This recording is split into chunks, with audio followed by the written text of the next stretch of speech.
All right, Alexander, let's do another update as to what is going on in Ukraine. Let's uh, let's begin, as we always do, with what's going on the ground. And then maybe we can shift gears after you explain the situation going on the ground, as you see things. Maybe then we can switch gears to talk a little bit about the geopolitics, the economic situation in Ukraine and Russia and Europe, just kind of, go over that side of things because it's been a while since we've touched upon the economic, political, geopolitical stuff going on in the region. So let's begin with on the ground. What is Yeah. happening? Well, as you absolutely correctly say, I mean, we always start on the ground. That's our traditional position. It seems to me that it's much as it's become routine now. There is massive fighting around Bakhmut, continuous shelling. A US official has now admitted to Reuters that the Russians are making incremental gains. I saw a map recently, a Ukrainian map, by the way, of the fighting, in which it made it clear exactly what the nature of the fighting is. There's obviously fighting in the suburbs, the actual residential areas of Bakhmut, but more importantly, the Russians are gradually, slowly, incrementally taking important villages which sit astride the main roads into Bakhmut. They're not in any obvious rush to do this. Ukraine continues to suffer very heavy losses in Bakhmut. Most reports say that over the last couple of weeks, the Ukrainians sent lots of reinforcements to Bakhmut.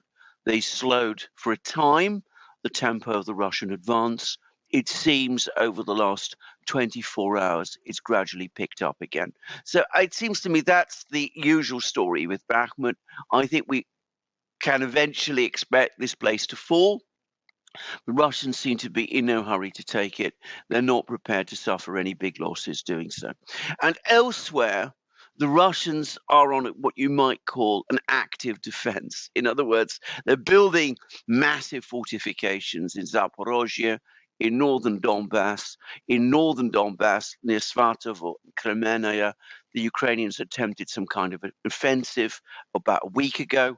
We're not getting a huge amount of information about this, but it seems that offensive ran up against these heavy Russian fortified lines and was thrown back.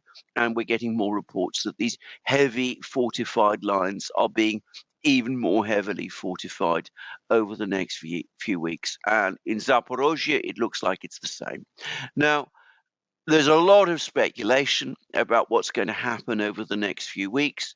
The head of Ukrainian military intelligence is now saying that Ukraine is going to launch a big offensive sometime in March. Well, we'll see what that happens. Their forces are slowly running down, or so it seems to me. Seems less likely they can launch a big offensive, and whenever they've been trying to launch offensives at the moment, they're not succeeding. And there's huge amount of speculation about what the Russians are going to do, with all sorts of people. Daniel Davis is coming up with some projects, to advance to the Ukrainian border with Poland. The military summary channel talked about a big encirclement operation around Donbass. I think we'll just have to wait and see. That the Russians are preparing something. About that, I have no doubt at all. More reports all the time of more build-up of Russian troops, Russian weapons, all piling up now in the Donbass area. But my impression increasingly is that the training of the reserve forces who are being organized in entirely new formations is not completed. And it won't now, it seems, be completed before February, perhaps March, and maybe that's when the Russians will move. And I don't think that the Russians are in any hurry to move, because I think that they're satisfied with the way things are going at the moment. Ukraine attacking in Kremenaya, Zaporozhye, losing men and equipment there, trying to defend Bakhmut, losing men and equipment there, and that works to Russia's attrition strategy. So that's my overall summary about the situation on the battlefronts. Okay, before we talk about the economic situation, two quick questions. What do you make of the reports, a lot of reports, that Ukraine will indeed go after Melitopol, Zaporozhye down to Melitopol? Actually, a lot of U.S. Mainstream media outlets are reporting that that is the strategy now. That's going to be the next big offensive. I don't know if that can be believed or not. Actually, Euronews was reporting on that as well the other day, and I read about that. That's the goal is Melitopol. That's the goal, and that's what's going to happen in the spring. And what do you make about the other reports coming out now, which are saying that Ukraine's military is so depleted? There's a lot of videos and photos of recruiting for teenagers in Ukraine. I can't verify these videos and these images, but there's a lot out there which are showing that the Ukraine regime, the Zelensky regime, is actually recruiting teenagers now to fight. But the interesting part about this story is that you have West, collective West soldiers, because I don't want to say NATO, let's just say collective West soldiers, under the guise of being mercenaries, now actively being recruited to fight in Ukraine. And because that kind of goes into what you just said about the attrition strategy and just going slowly, I agree with you that that seems to be the strategy. But once again, doesn't that run the risk of also, when you go slow and take your time, you also allow the collective West, NATO, to also, rebuild and get mercenaries into Ukraine and train soldiers and do all these things. I mean, it's just not Russia that benefits from going slow and taking its time. Mm. Well, let's talk about the Melitopol offensive. This has been talked about a great deal. I mean, it may happen. My own sense is, like all of the previous offensives in Kharkiv region, in Kherson region that we've seen, there's a push-pull. There's some people in Kiev who want it to happen. There's other people in Kiev who oppose it. The General Staff, General Zaluzhny, he made it very clear in his interview with The Economist that he doesn't want to do it. I mean, that was my take, absolutely clear. He said, I've only got 2 brigades. I need hundreds of tanks, hundreds of infantry fighting vehicles, hundreds of howitzers, far more howitzers than that have been provided to me by the West up to now, in order to have any chance of success carrying this offensive out. And if I do carry out this offensive, I'm going to weaken and deplete my forces even more, when what I'm trying to do at the moment is trying to build them up. And he said, yes, I've got 700,000 men in uniform, but only 200,000 of those are fit for combat. Now, I'm slightly editing, if you like, what he said, but if you read the interview he gave to The Economist, that was basically what he said. And I suspect that Zaluzhny himself doesn't consider either of the 2 offensives, the Kharkiv offensive or the Kherson offensive, in any true sense a success, because whatever ground the Ukrainians captured has not been turned out to be useful for them. And in Kherson, well, their troops have been shelled all the time and haven't achieved anything. So that's, I think, the military people, I think that they don't want to do this offensive to Melitopol. They think it's premature. But you see others who are pushing them to do it. You get the sense that the usual people in Washington, in London, in Brussels, they need to get Ukraine to keep on doing offensives, winning victories, because otherwise you can't keep the Western public engaged in this story. Support for this war begins to drain away. We're going to come to the economics of all of this fairly soon.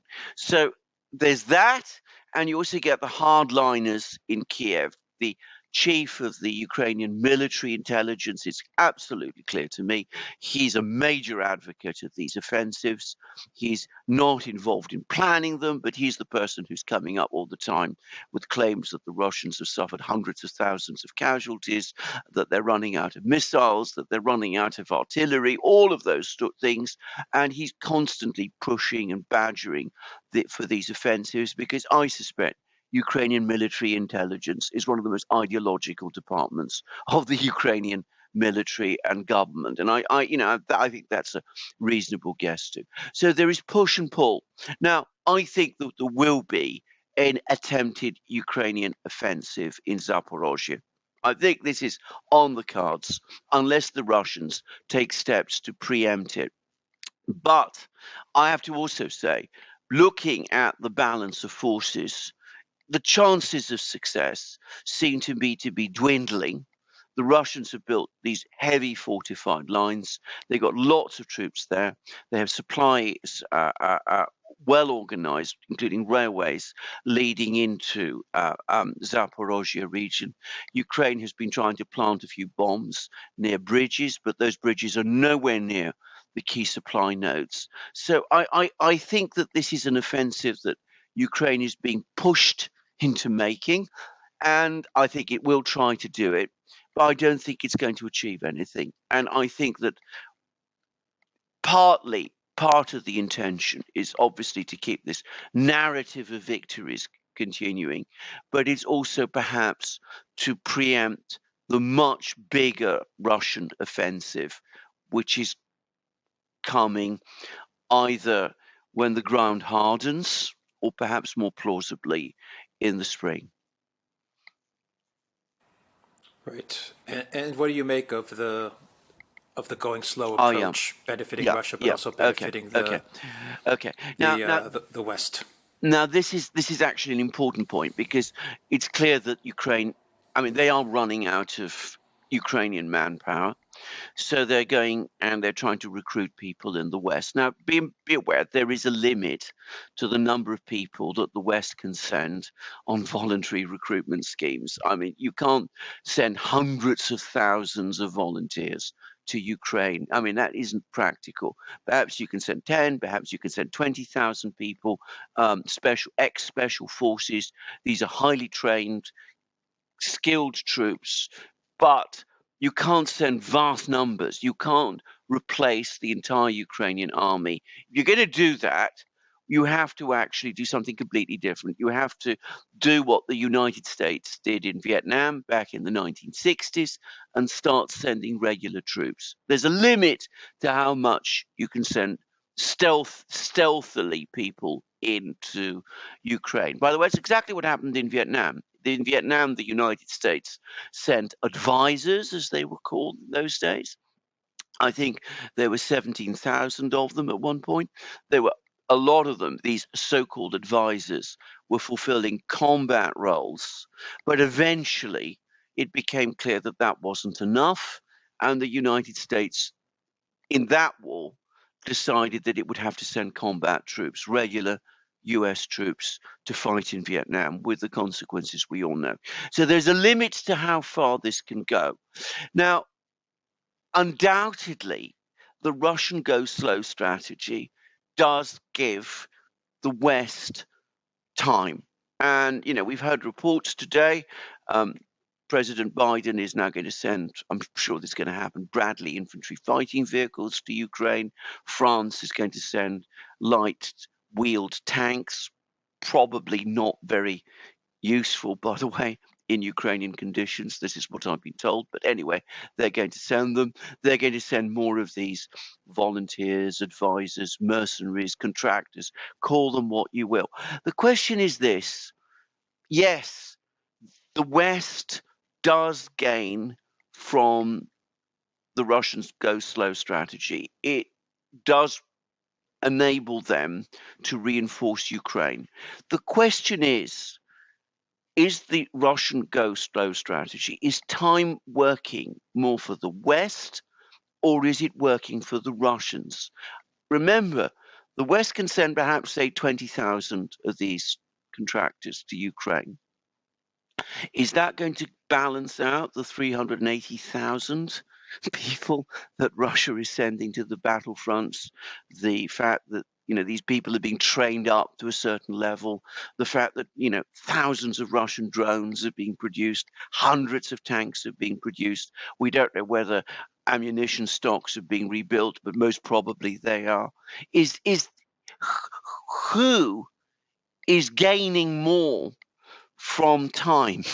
And, you know, all the indications I've seen is at the moment is that the Russians are.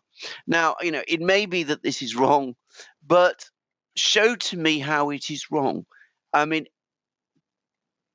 at the moment, it seems to me that the Russians are going slow because, from their point of view, time works in their favor. Maybe that's wrong. Maybe they're being complacent.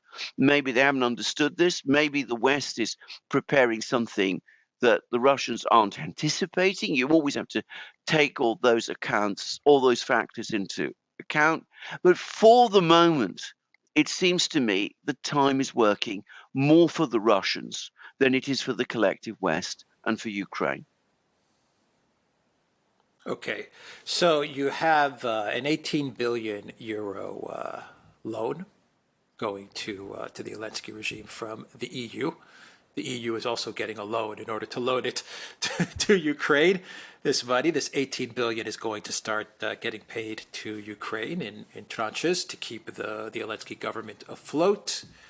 You have the seizure of Russian assets, which I'm positive is going to happen, even though everybody is warning the EU not to do it for multiple reasons, starting with international law and going all the way down to having companies and wealthy individuals, pull out their assets from Europe because of fear. But everyone is telling them don't do it, but we know they're going to do it. Estonia is already kind of trying to find the legal loopholes to freeze the assets that they can get their hands on, and then transfer those assets to Ukraine.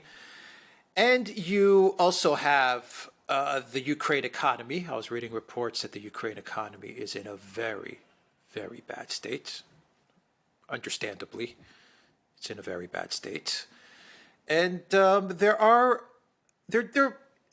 is the last part that I want to talk to you about. There are conflicting reports about the state of the economy in Europe.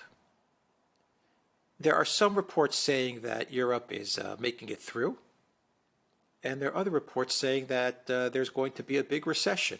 It really depends on where you go and what you look at, and it carries over to oil and gas and all of these things. You really don't get a clear picture as to where things are going in Europe, and you don't know what to believe with how things are going in Europe. So quite a lot to discuss, but where do you want to begin? Well, let's start with the seizure of the assets, because that's a nice, simple, straightforward story. It's very simple. It's very straightforward. The EU is going to do it. Estonia is being picked as the people who will start this process and get the ball rolling. Every single legal authority that I know of is united in agreeing that this is completely illegal, that there's no basis upon which this can be done. I am going to say something. I think that the very fact that the EU authorities and people like Baerbock and Habeck and Christian Lindner in Germany and no doubt Sunak and all of these people are being warned that this is illegal, I think far from putting them off from doing it, I think this is encouraging them to do it. I think they get a thrill from disregarding the law on these sort of things. This is my consistent impression ever since they started the whole sanctions bandwagon back in February. I think they've thrown away any idea of law and legal effects on this. After all, they froze the assets of the Russian central bank. To my mind, that was already clearly illegal. What they've discovered is that they can do these illegal things. They can, get away with it. Perhaps not in the long term, but immediately. As I said, I think that gives them a thrill. I think that makes them feel even more powerful because they can do these things as they believe with impunity. And so I think they will do them.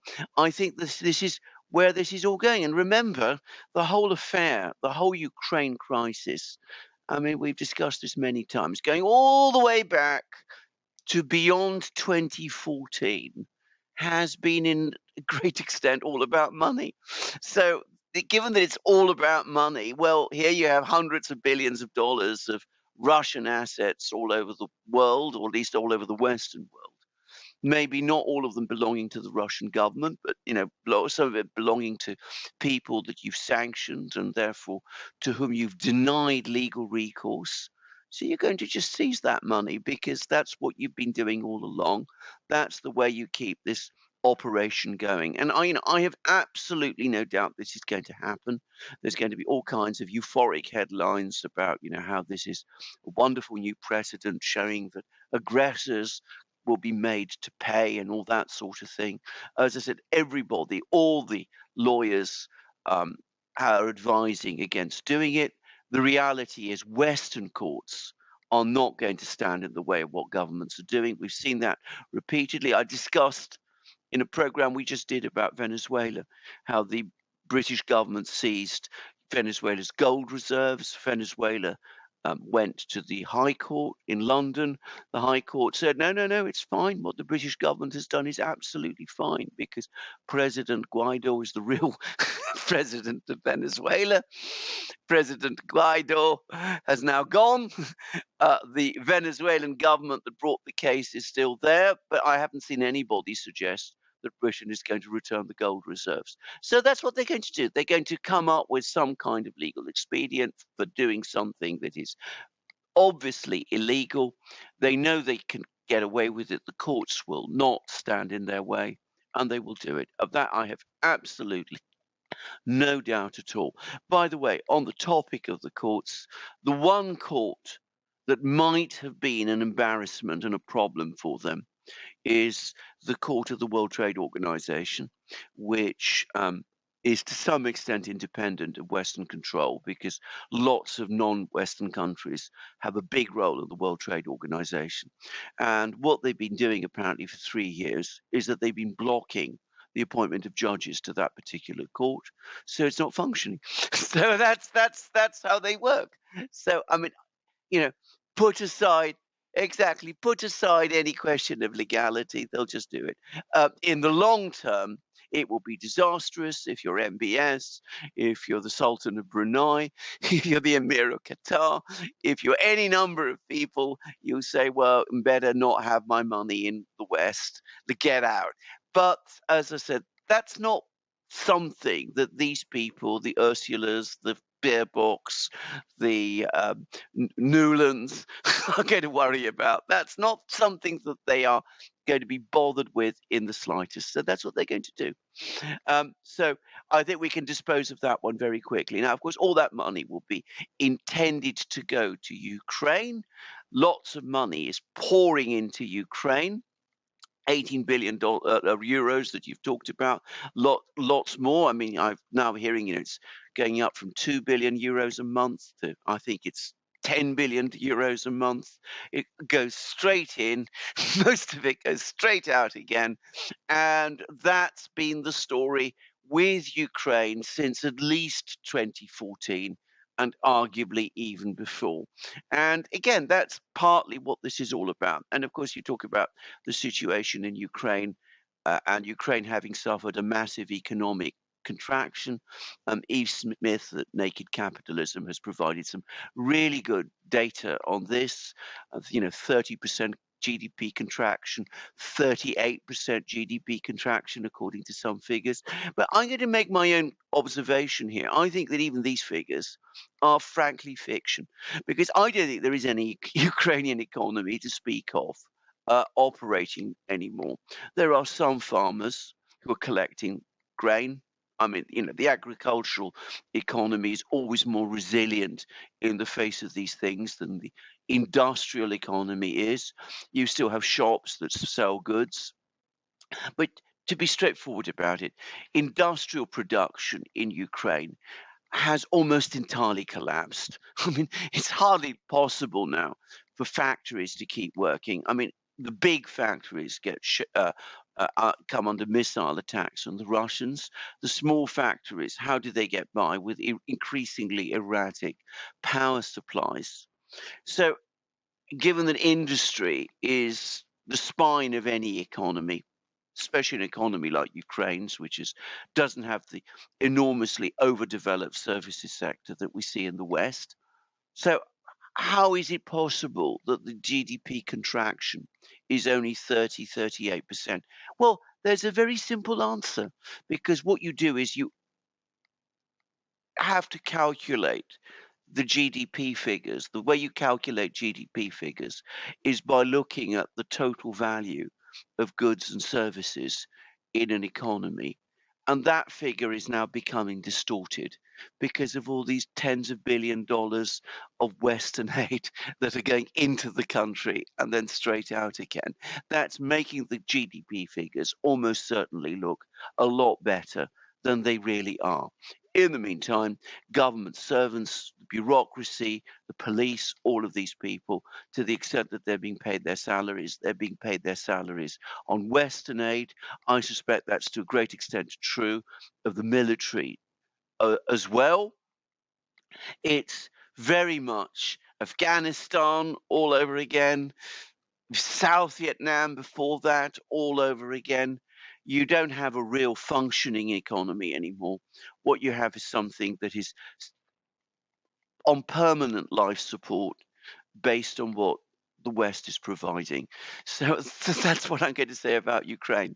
Now, the European economy is an wholly different, much more complicated, and much more interesting story, because there's two aspects to the European thing. The first is Europe going to go into a recession this year?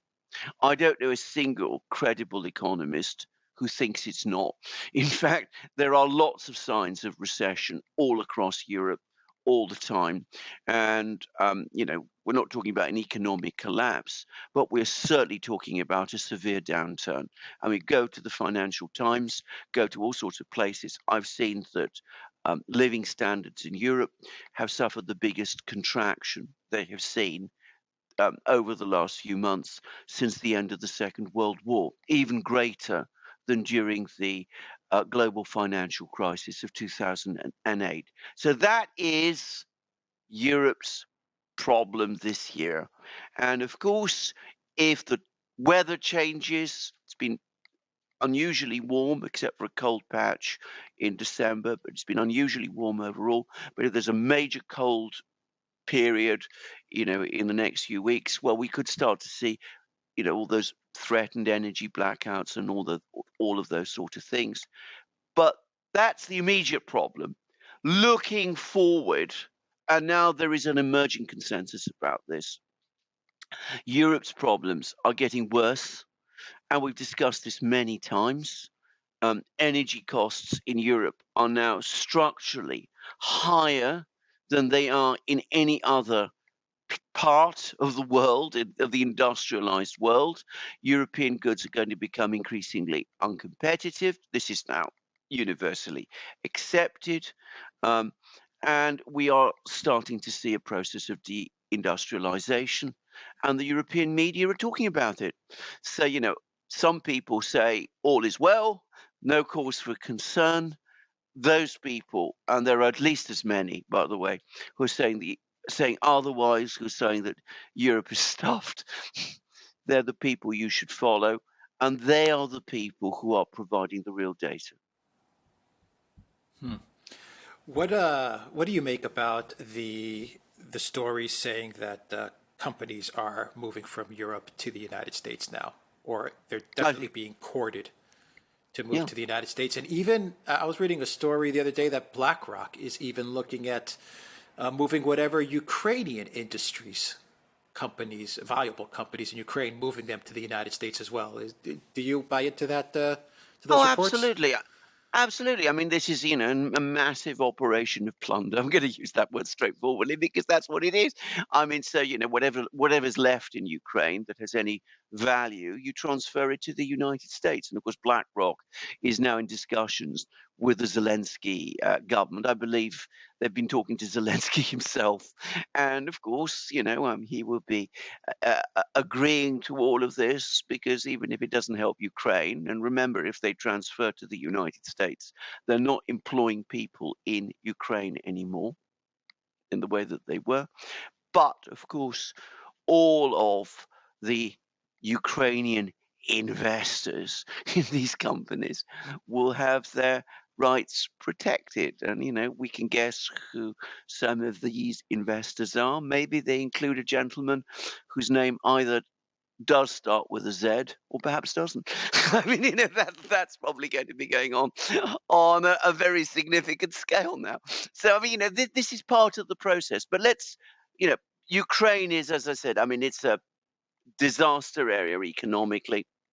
I mean, in truth, what is being done to this country is just so appalling and so tragic that words are not adequate to describe it. But let's talk about Europe, because yes, there is now undoubtedly courtship from the United States to get European companies to relocate to the United States. And some are definitely thinking about doing it, especially parts of the chemical industry in Germany. Apparently, they're already got serious plans to do that too. But the other thing is, it's interesting that others are now jumping in on that game as well. The Chinese are apparently also coming along to European companies and saying to them, look, your biggest market isn't the US, it's China. That's where you're making your money. Why don't you come and relocate your production to us? We've got very cheap energy costs. Our energy costs are going to get even cheaper still because we got all these arrangements now with the Saudis and the Russians. So come to China. And, the Indians before very long will be in on this game too. And who knows, the Indonesians, the Brazilians. Everybody's going to be in on this game. Perhaps, who knows, at some point, even the Russians, once, things have worked them way through, might join. But the fact is that Europe is deindustrializing. There's articles in the Financial Times about it. There's concerns expressed by European leaders. That's the long-term problem. In the meantime, they also have this problem, this immediate problem, which is the recession they're going to be facing this year, and the fact that next year they're not going to have cheap Russian gas and cheap Russian oil to refill their reserves, and that's going to cause them serious problems in 2023, 2024. And again, there's an emerging consensus about this. Yeah, well, they're trying to fill up their storage with as much U.S. LNG as Yeah. possible, and some Qatari as well. But they're trying frantically to get as much U.S. LNG in there as they possibly can. Which leads me to my final question: has the oil price cap, has the gas price cap worked? Right. Now, let's deal with the first point about LNG from the US because it's an important one. The problem with the Europeans turning to the US for LNG and oil is that they're doing it at exactly the time when the shale revolution has run its course. And we seem to be in a situation in the US of declining fossil fuel production, both for oil and for gas. And given that that is so, um, the US's ability to meet European demand, which is always limited, and remember, LNG is inherently much more expensive than pipeline gas from Russia anyway. But the US's ability to meet European needs as well as satisfying its own is declining. It's not enough now. It's going to be even less as the years move on. And I'm going to make a further guess that the United States, which has, of course, an interest in keeping energy prices low as possible domestically, is at some point going to start prioritizing LNG for its own economy and oil as well. And there'll be less for the Europeans. So they've attached themselves to the US as an energy producer, even though, as I said, all the indicators are that over time, this is not a producer that can meet their needs.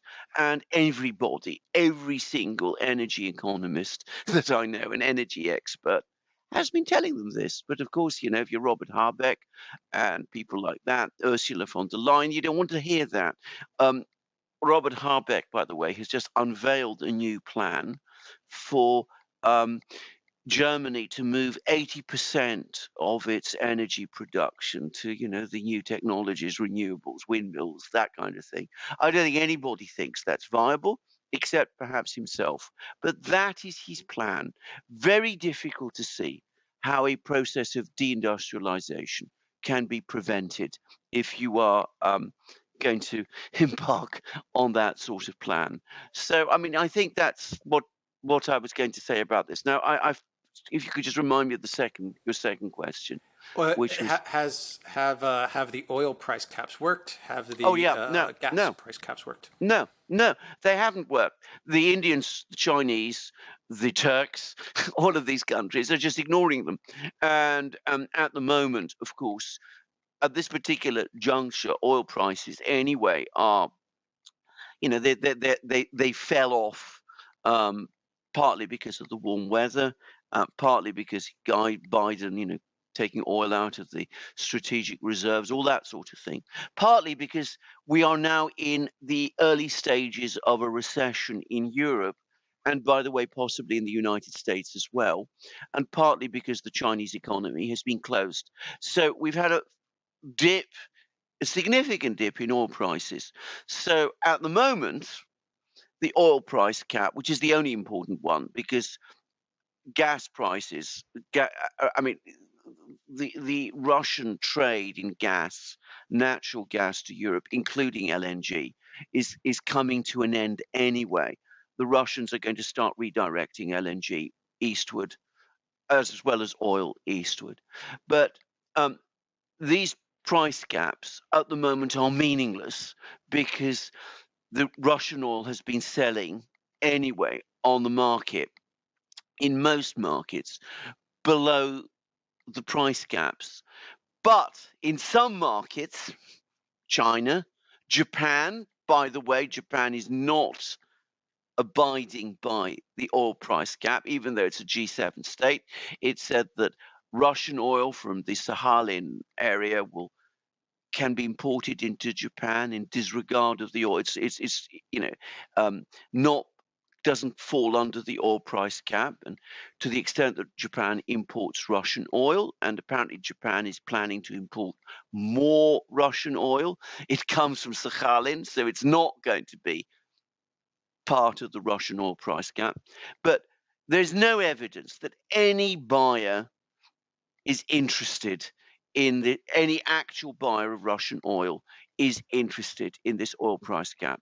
And apparently Russian oil output has remained pretty strong, and Russian oil exports have remained pretty strong. There was a story, I think, in Bloomberg that oil exports from Russia had crashed by more than half in December. That turned out to be completely wrong, and there's no sign that the oil price caps are working. But when oil prices start rising later this year, as everybody expects them to do, when China's economy starts to increase its momentum and starts to import more oil, that's when they're really going to start to have an effect, because at that point, oil prices are going to start moving above the cap, including for Russian oil. The producers in the Far East are not going to pay any attention. The European producers, what are they going to, consumers rather, what are they going to do? They won't be able to buy the cheapest oil around, which will be Russian, because it will still be trading above the oil price cap. So they will exclude themselves from direct purchases of Russian oil. They will still be buying Russian oil, but they will be buying it from the East Asians, from the Indians and the Chinese at a premium instead of at a discount. So I mean, it's actually going to work against the Europeans in the not very long term, and the Russians aren't really affected by it at all. All right. Anything else you want to add? I think we covered a lot of ground. I think Before we we wrap covered this an up. awful lot of ground, but as I said, I mean, um, there are two Ukrainian crises playing out. There's the one which is the war, and I mean, there's always uncertainties about war. War's difficult thing to talk about and predict, especially if if you're not military, you don't have a military background, which neither of us do. But I mean, I still think that you can still see the general direction of events there, and by the summer, I think it'd be very clear who is winning the war and who is losing, and it'd be the Russians who are winning and the Russians who are losing, and the Ukrainians rather who are losing. But that's a big story. But a much bigger story, ultimately, the really key one, is the economic one, because this policy, this economic war that the West has waged against the Russians, what it has done is that it's come on top of a series of incredibly bad economic decisions, which reach back at least to the 1990s in Europe. I mean, we've had one bad policy after another: the euro, the creation of the euro, the switch to renewables in energy, all kinds of things have happened. And this, I think, is going to be the straw that's going to break the camel's back. Because what's now going to happen is that it does look to me as if we now have a process of deindustrialization beginning to settle in. And the moment that starts to take off, and it's now in the early stages of doing so, all precedent suggests it becomes irreversible. And that is going to change the character of Europe, and it's going to create social tensions in Europe, and it's going to create a long-term crisis in Europe that there's no clear solution to. And that's the big story of the Ukrainian crisis. I mean, the Russian economy has held up remarkably well. We're getting PMI figures from Russia at the moment, which show a surge in industrial output. I mean, manufacturing is growing there. I remember that, early in, the first half of 2022, there were predictions that around June, when the Russian companies ran out of spare parts, production in Russia would fall off a cliff. It's done exactly the opposite. And they're apparently able even to now make increasing numbers of the components that they couldn't, and they're importing others and all sorts of things. So industrial production is surging. Unemployment in Russia is falling. It's at the lowest level it's been apparently since the Soviet collapse. Prices are starting to fall as well. So they are actually shrugging off the sanctions war. But there's still a relatively small proportion of the global economy, because Russia, its major role has been as an energy and commodities producer. You're talking about manufacturing, they're not a big manufacturing exporter. Europe is a manufacturing exporter and a manufacturing importer on a huge scale. And Europe's position as an industrialized economy is now irrevocably changing. And that, as I said, that's going to be the big event, the big thing that people will remember going forward from the Ukrainian crisis. That's the real big story here, that it has completed the process leading to the complete deindustrialization of Europe and the change of Europe into a post-industrial economy. Big change, historic change. All right, we will leave it there. TheDuran.locals.com, and we are also on Rockfin and the Duran app, 10% off. Use the code GOODDAY. Take care.